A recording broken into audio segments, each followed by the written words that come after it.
Welcome and thank you for joining us for today's session, Understanding How to Recognize and Address Problem Gambling with Your Patients. My name is Sydney Cruikshank and I'm from the PHN Education team. I'm joined today by Chris Davidson and Nick Fisher, who are GambleAware linkers for Wesley Counselling Services. Before we begin, I'd like to acknowledge the traditional custodians of the land that we live and work on. For us on the Central Coast, that is Darkinjid land, and I'd also like to pay respect to elders past, present, and emerging. A few things to let you know about this session. It will be recorded and available for you to view in our education library in a few days' time, as well as a copy of the PowerPoint presentation. We have also attached the handout PDF version of today's PowerPoint for you to download throughout the session if you would like to access it. As attendees, your camera and microphone are automatically disabled. However, if you have any questions throughout the presentation, please just pop them in the question box, and if time permits at the end, we'll answer them. An evaluation will also come to at the end of the session. Your feedback is extremely important to us as it enables us to provide future education. Now as well, both Chris and Nick, we do not have cameras working today, so you'll get a full didactic presentation with all this important information. So please stay tuned, and I'll now hand over to Nick. Thanks very much, Sydney, and great to be here today. As you rightly said, we're going without cameras, but that's okay. I use my theatre voice, so I hope I can make this still engaging and interesting here today. Thank you, everyone, for tuning in. As we said, understanding how to recognise and address problem gambling.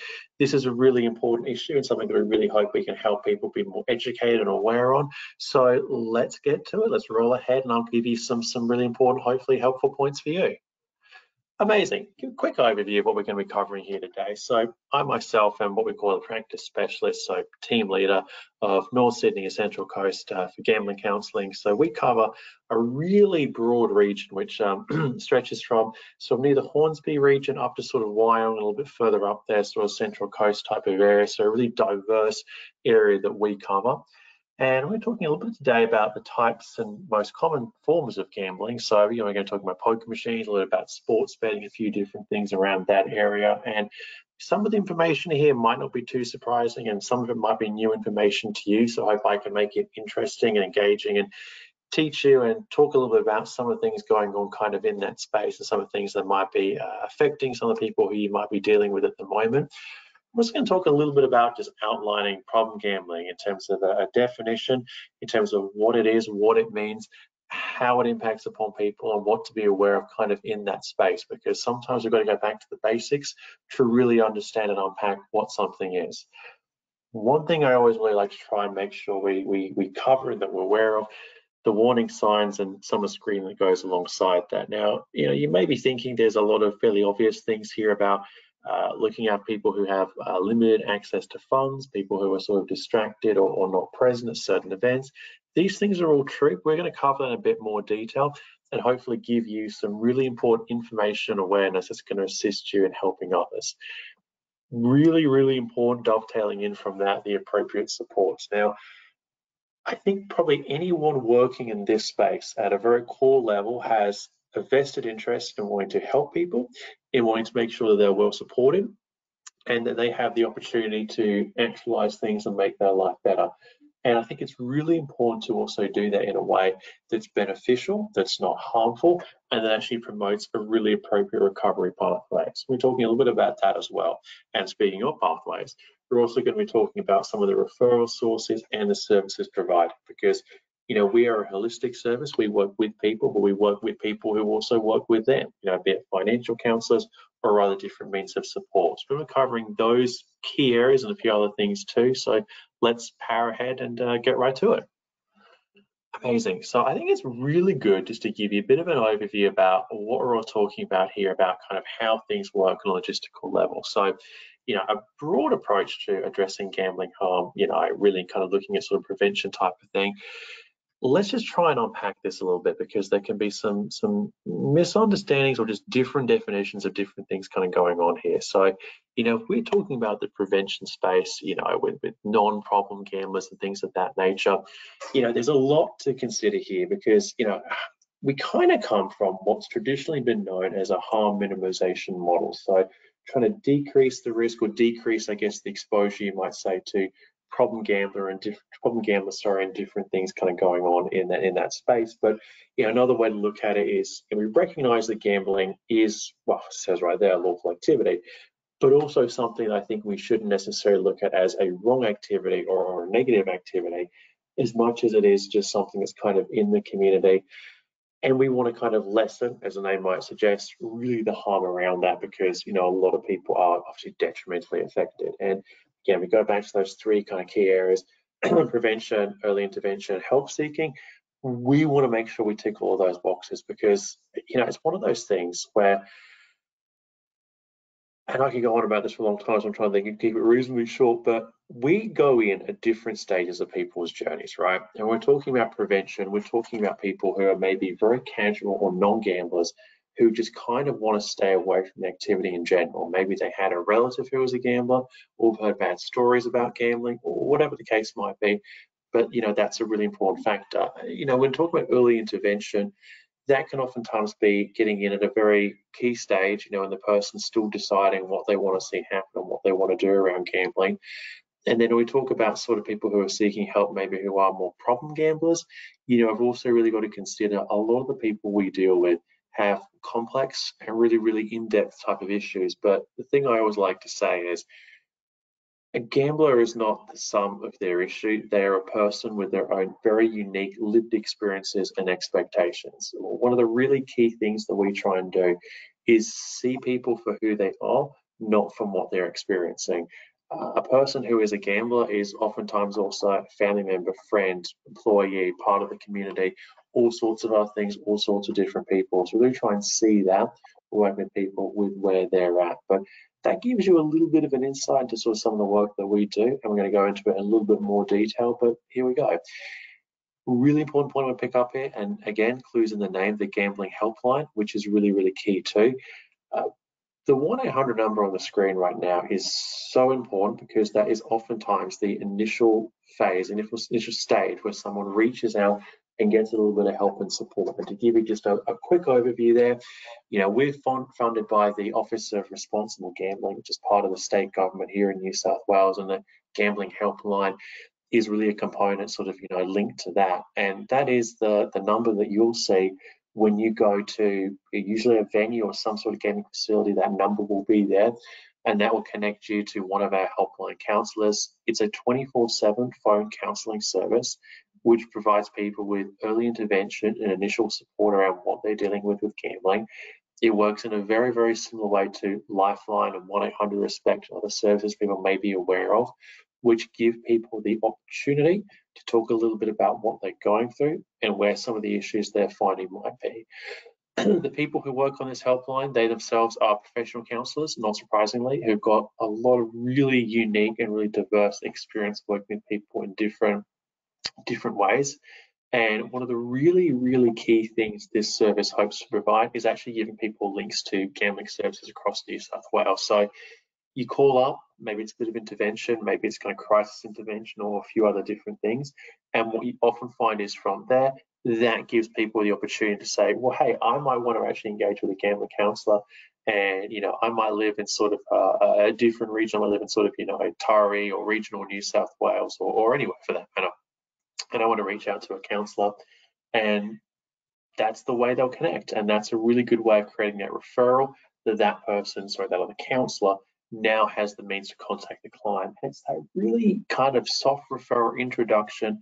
You know, we have people who call who sometimes themselves have just left a venue, maybe lost some money or things haven't gone a certain way, and they want that initial help and support, and the helpline does a tremendous job in doing that. So a really important number to be aware of.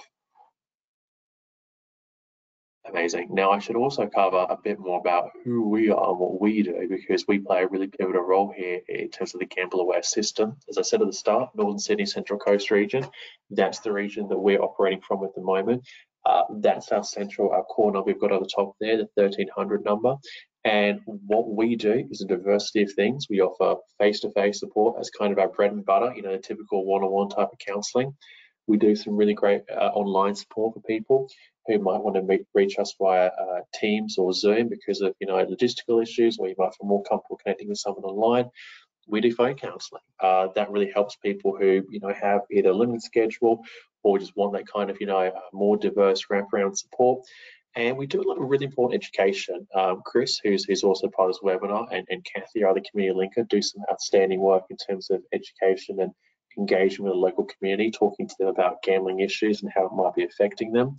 And again, we ourselves have like really diverse histories about working with people in different areas. So we're primarily, the people here right now are gambling and therapeutic counsellors, but we also have a fantastic partnership with financial counselling. And what they do, and I'm sure I'm going to do an injustice to the work that they actually that goes into this, because it's quite massive. But financial counselling is principally concerned with working with people in the Gamble Aware program who have financial issues as a result of a gambling experience which is detrimentally affecting their ability to be autonomous from a financial perspective. And that can be people who have personal debts, credit cards which are overdue, home loans which are not able to service because of gambling, could be tenancy issues as a result of gambling as well, could be a myriad of different things. But if you have, and you know of someone who might have some financial issues tied to a gambling issue, they're the people to reach out to, they're the people to call, and they do a really, really fantastic job of working with people and working with the issue they're dealing with and helping them get the right kind of help and support, be it reaching out to creditors or helping people in a different way to make sure they stay supported. And oftentimes we have financial counsellors and gambling counsellors working together. But gambling counsellors do that really kind of in-depth therapeutic stuff where we work with people about the issues they're dealing with, psychological supports and ways they might not be coping and might need a bit of extra assistance dealing with sort of issues and areas around gambling. And the financial counsellors do a fantastic job supporting them in terms of making sure they can actualize some of this stuff by being financially supported. And I think between the two of us, we do some really, really important work there in the Northern Sydney Central Coast region.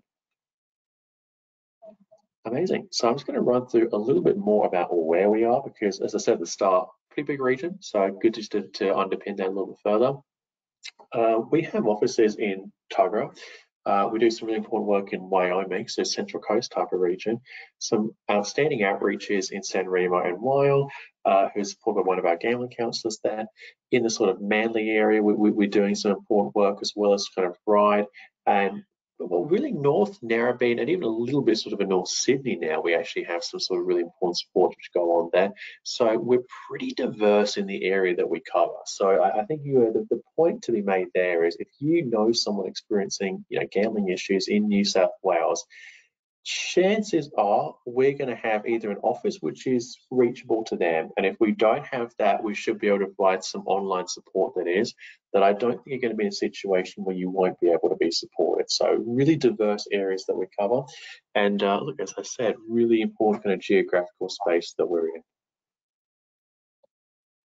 Amazing. Now I'm going to just shoot over to my colleague Chris, who's going to hopefully pick it up just now and run through some very important snapshots of some stats and figures in New South Wales. I'm sure he'll do a better job than I will about giving some really important sort of messages here. So Chris, I'm going to hand it over to you.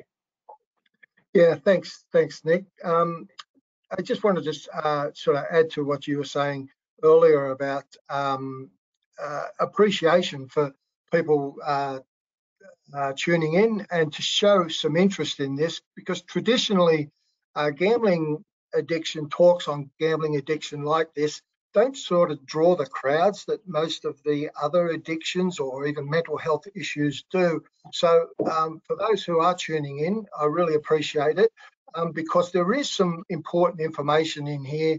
And so when it comes to gambling addiction, it's pretty much a case of out of sight is out of mind. And it's nobody's fault per se about that. It's more about the nature of the beast. Gambling addiction is, I've been working in addictions now for around 25 years, but with gambling addiction, over 20 years. And it seems to me that gambling addiction is the easiest addiction of all addictions to hide. And most of our clients come and see us after about 10 to 20 years of having the addiction. And normally that's only when something drastic has happened and they've been exposed. So they often go unnoticed and untreated. So some of the stuff in this presentation is really important for identifying when somebody does have an issue with gambling. And I just want to go into a quick story of a client that I had before we go into all the statistical stuff. A client that I had, this is a long time ago now, 15 years ago. I'll call her Sally. And this is stories to highlight the importance of some of the stuff that's in this presentation. Sally came to me after her second suicide attempt. And she came under her own volition. She wasn't referred to by a psychologist or mental health at all. She was 40 years of age, and she started her problem with gambling pretty much started as soon as she was legally able to gamble. When she was 18, pretty much straight away she developed a problem with gambling. Now, the interesting part about this is 2 years later, after that, she got diagnosed with bipolar disorder when she was 20 years old. So she's come to see me at the age of 40, been diagnosed with bipolar disorder, had a gambling problem all of that time, but nobody had looked at gambling with her, even though she actually disclosed it to one of the therapists she had. And again, things have changed a bit since 15 years ago, so I'm pretty sure gambling's sort of getting more and more on the radar, but once upon a time it was never really considered.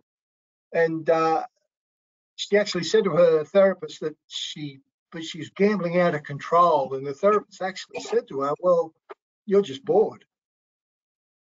So she wasn't getting the treatment that full treatment that she needed.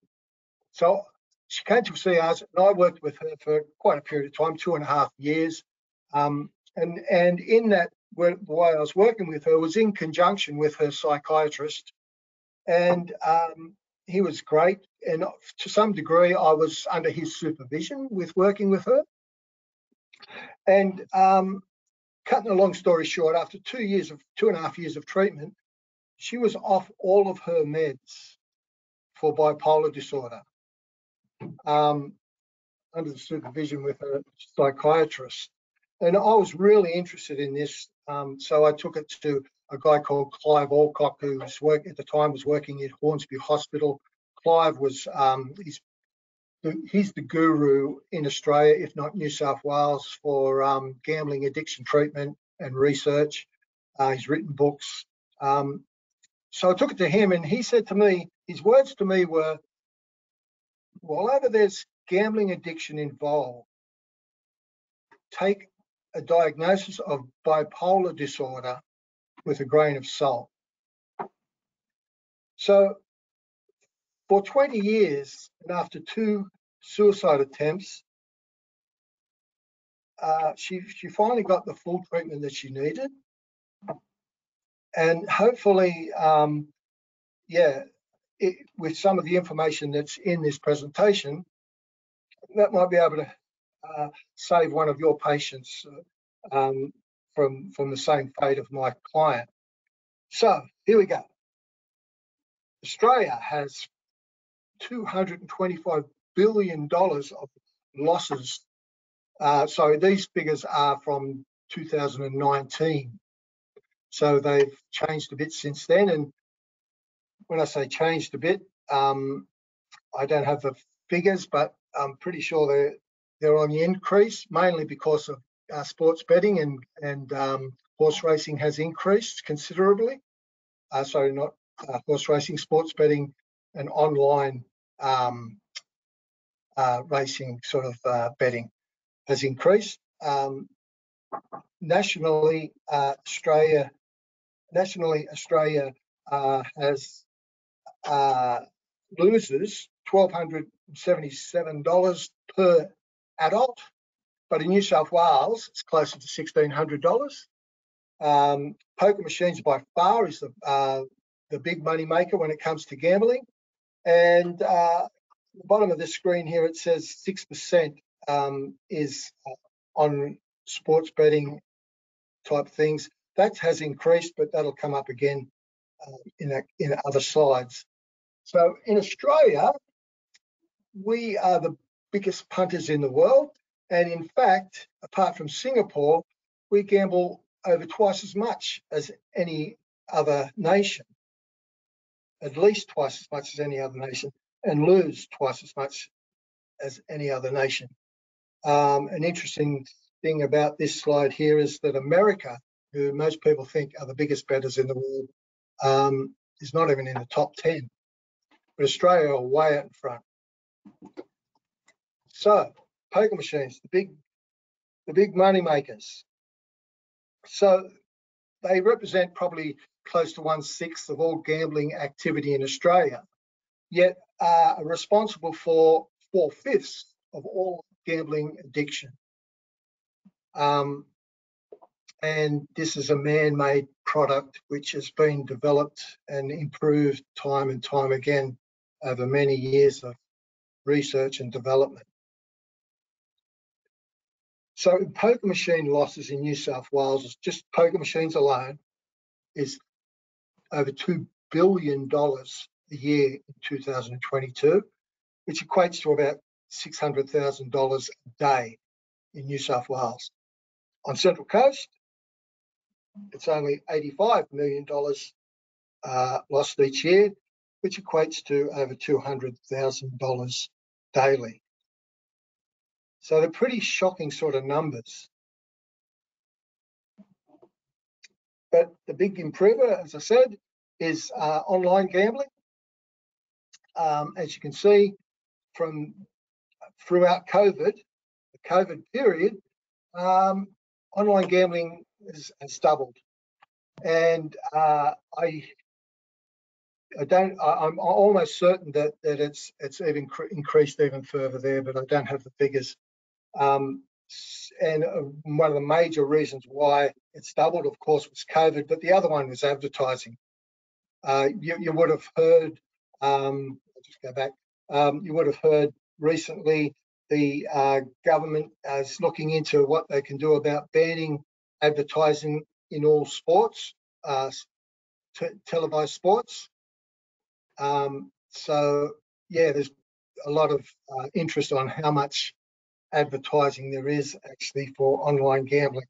And when we're talking about online gambling, we're talking about 24/7 access to games like casino games, lotteries, races, sports betting, cryptocurrencies, and gaming loot boxes. I'll talk a little bit more about gaming loot boxes a little bit later on. But moving along, so talking about advertising, it's pretty much tripled since 2011. Again, the figures there from 2021, that they did triple from 2016 to 2021. But I did read a paper recently where it's around 1,300 ads a day. So it's increased again by about 40% more again. And the woman who did this research, her quote here that says, "An 8-year-old kid has never seen a game of footy without gambling ads on it." So, and there's research now that has shown that kids consider having a bet on your team as supporting your team. It's not enough just to support the team nowadays. Kids are considering, well, they believe that they're both the same. Having a bet on them is the same as supporting your team, which of course leads to youth gambling. And in New South Wales, around 40% of all problem gamblers are under the age of 25.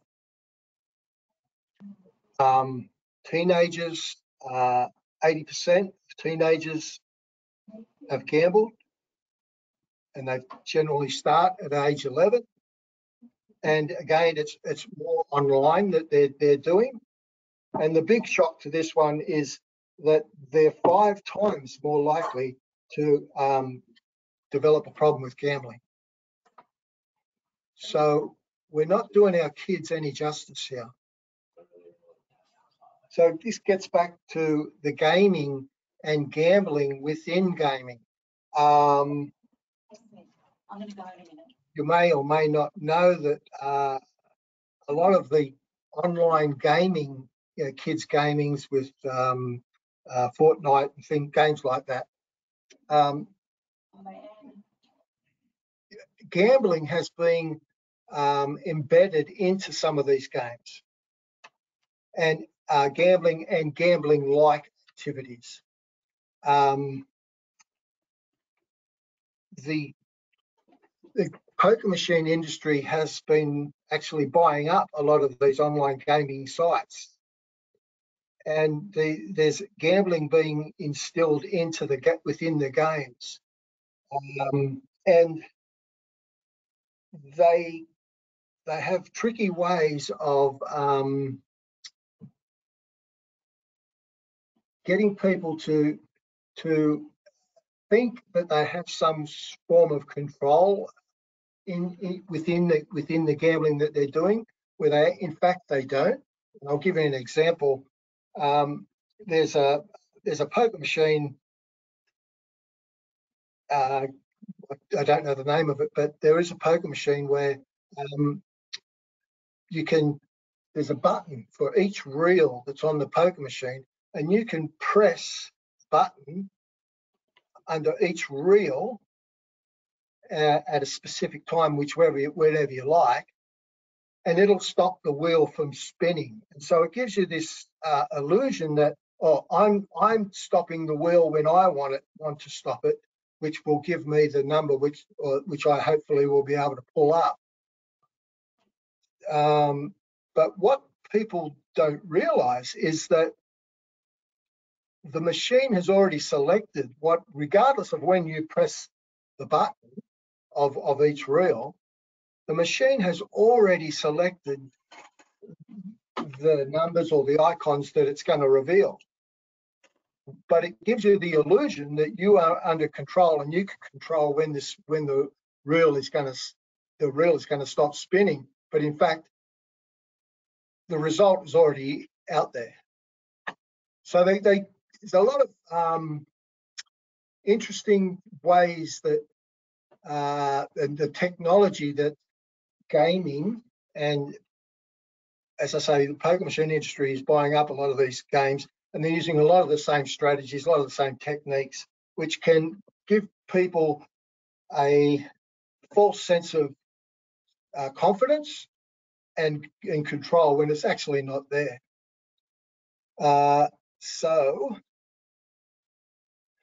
And with these games within the gaming, the gambling within the gaming, generally they'll have higher odds of winning than actual gambling. And as I said, deceiving people into think that there's some skill involved into it gives people more confidence to move over towards gambling. And so kids are being encouraged to gamble. And of course, there's no age limit or restriction with this at all. So kids of any age can access, so long as they get access to these games, they could be gambling.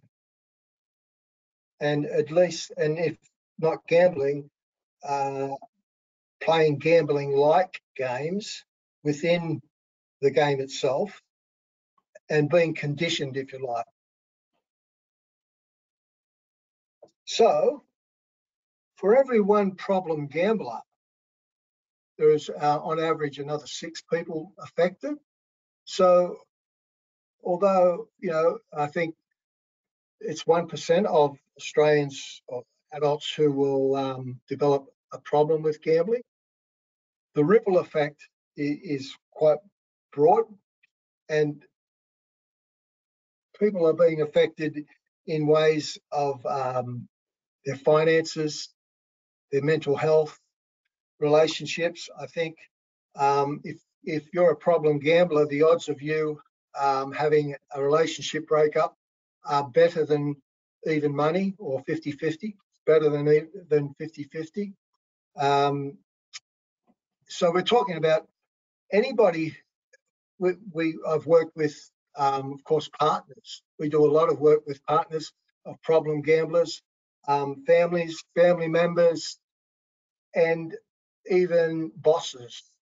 Quite a lot of people embezzle money, and we work with anybody who's been affected in any way at all by somebody's gambling. So what are the potential signs for this? What questions should you be asking? What should you be looking out for? As I said, it's the most hidden addiction of all, and only about 15% of people ever disclose their problem, and that's when they're asked. That's only when they're asked. Most people who are asked about their problem with gambling will lie about it. And so the things that you will see, what you won't see is the gambling. So I'm sure you've had experiences where you've probably had somebody in your surgery where it's obvious that there's some form of withdrawal going on, or either they're intoxicated at the time. You won't see that with gambling. You will see these circles around this person. My client that I mentioned earlier, Sally, she had 5 of these issues. She had relationship issues, financial problems. She has issues with work, health, and of course, mental health. But no one picked up the gambling, and yet it was the gambling which was the missing piece of the puzzle for her, and it carried on for 20 years without anybody noticing the major part of the puzzle. So 75% of people with a gambling addiction will have some form of comorbidity.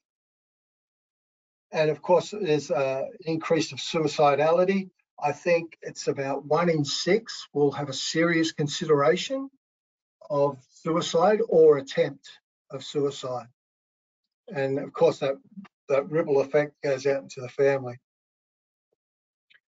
So the key things to look out for: feeling stressed, anxious, and agitated while you're actually playing.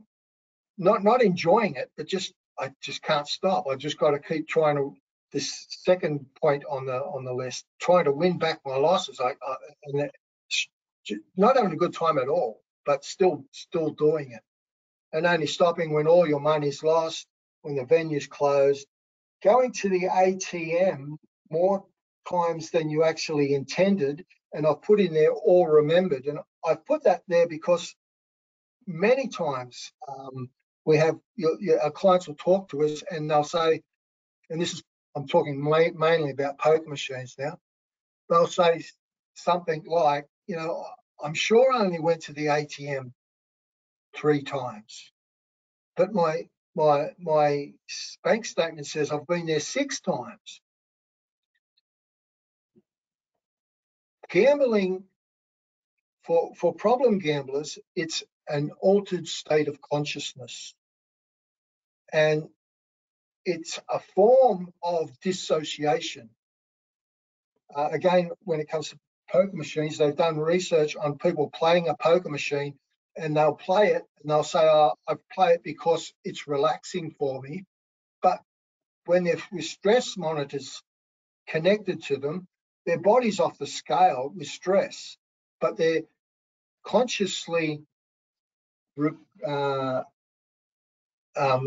reporting that it's relaxing. So what's happening in their body and what's happening consciously for them is very, very different. And so it is a form of dissociation. And so people can go to that ATM many, many times and not even be aware of it. In fact, I had a client who borrowed money and paid his friend back, and he can't really even remember paying him back. So, yeah. Of course, spending household money, rent, bills, going on gambling instead, trying to win money to pay your rent, pay your bills, hawking goods, stealing money, borrowing, and the big one is lying and covering up to your friends and family. And people will be in two minds. That they can, just under the surface, they can be thinking about that they really do need to change, but all the while continue to progress into the problem. And sometimes it can just take one question at the right time that could help bring them out of it, if you like, help them to just move on to the next stage. So here we've got on the right hand of the screen reasons why people might be motivated to do something about it. And on the left hand side of the screen, the reasons why people would rather not, or just hold it to themselves and not tell anyone about it. And it's not until the stuff on the right strongly overpowers the stuff on the left before somebody can do it. Somebody's willing to do anything about it. But again, often it can be just the right question at the right time. So, yeah, so this needs to be an integrated and holistic approach. Again, my client Sally, she had, as I mentioned, bipolar disorder, or supposedly. She was definitely had substance use disorder, depression, anxiety. So she had a lot of this stuff going on, and yet gambling, it seemed to be the cause of a lot of this stuff, but was going untreated. So there's a need for a holistic look and an integrated approach to this, as with most addictions, by the way. So Alex Blazinski is, I think he's retired now. Professor Alex Blazinski was from Sydney University. He did some interesting research. He was trying to find out which comes first, the chicken or the egg? What was it, the mental health issue that's creating the problem gambling, or is it the problem gambling creating the mental health issue? And so he did quite a well-known research, and what he came out with was, it was generally pathway one, which was problem gambling is causing the mental ill health. And in it, the suggestion was the primary focus should be on the gambling. And I think that example I gave of Sally was a good example of that. So there's screening tools to use. The brief biosocial gambling screening tool. The next slide will show you that. But there's also the problem gambling severity index. The problem gambling severity index is probably the gold standard that it's used within the gambling addiction field for assessments. It's a simple assessment. It's only 9 questions. And if somebody wants to do a self-assessment, if they go to Gambling Help Online, there's an assessment there that they can administer themselves. And generally speaking, again, because of the secretive nature of this addiction, the online stuff, they can do it by themselves and they don't have to have somebody there noticing them, and you're more likely to get a realistic assessment. But I just wanted to show you the brief biosocial gambling screen, 3 simple questions around, do you become restless, irritable, or anxious when you're trying to cut down your gambling? Have you tried to hide your gambling from family, friends? And have you been borrowing money to pull you out of trouble from the gambling that you've been doing? Pretty simple questions that could be asked in just a conversational sort of way. And if anybody's doing any of these things, then there's a sure sign that there's a gambling problem. So, offering change options. Okay, so not many people are going to want to accept, some will, but not many will want to accept a referral to a counsellor. And quite frankly, some may not even need it. And so that's why the gambling site, Gamble Aware website is there. It's got a stack of information, great resources, and education resources, stories of people's recovery, lots of good stuff on that website. So does the Gambling Help Online website. The Gambling Help Online website, that has a chat room, and people can have counselling via the keyboard, if you like, and they can be anonymous, and it's often a nice, gentle way for people to ease into counselling. It's not as threatening because they can be anonymous. And again, the financial counsellor stuff, as Nick said earlier, we work very closely with our financial counsellors, and people will often be happier to accept a referral to a financial counsellor, and more often than not, after making that connection, and we're working so close with them, there's often a warm referral process when people move on and do have counselling with us. So this Gamble Aware website is being improved. It's having a digital platform added to it where people can actually book themselves sessions online, and they can you can refer clients online directly through the Gamble Aware site. This hasn't happened yet, but it's about to happen. So watch this space for that one. And as I said earlier, there's a stack of resources and information there for anyone who wants information about gambling help on there. So that's about it for me. I don't know if, Nick, you've got anything you would like to add to this? Chris, all I really want to add is thank you so much for your insights, your statistics, your awareness, your lived experience stories, and everything you've brought to this conversation with your quarter century plus worth of knowledge in this space. My message to anyone listening, anyone viewing this really is connect. You know, if you have someone in your practice, in your work that you do, who you think might have been affected by gambling, reach out, look at what are the numbers contained here within. And I think, you know, where appropriate to connect with that person or to give them resourcing to connect themselves, you know, people usually enjoy a higher degree of support than no support at all. And I think it's really important just to have that conversation, to start a dialogue about it, to, you know, just have an awareness about that and the way that gambling can affect people and different things that are going on there.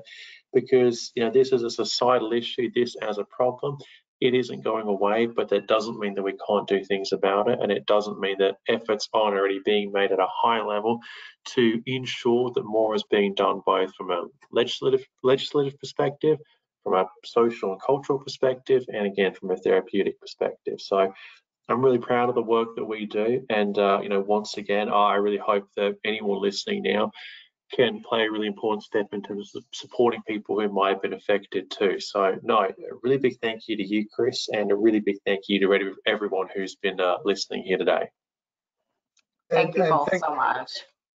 I just want to say thank you to you, Sydney.